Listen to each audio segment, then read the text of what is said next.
Hello students, welcome to Solve Your Knowledge. இன்னைக்கு நம்ம பார்க்க போகிறது 12th standard mathsல exercise 4.3ல first sum. Find the domain. இதில் first subdivision tan inverse of root 9 minus x square.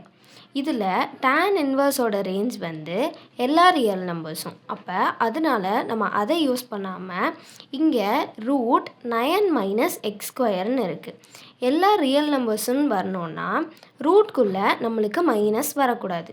அப்போ இந்த 9 minus x ஸ்கொயருங்கிறது greater than or equal to 0வாக இருக்கணும். அப்போ 9 is greater than or equal to x square.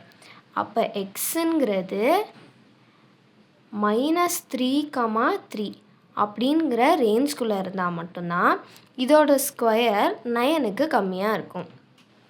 Second subdivision 1 minus X square தான் tan இன்வர்ஸ்குள்ளே இருக்குது. இது ஃபுல்லாகவே நம்மளுக்கு ரியல் வேல்யூவாக வேணும். அப்போ எக்ஸுக்கு எந்த ரியல் வேல்யூஸ் போட்டாலும் நம்மளுக்கு இதுவும் ரியல் தான் வரும். So X belongs to real numbers.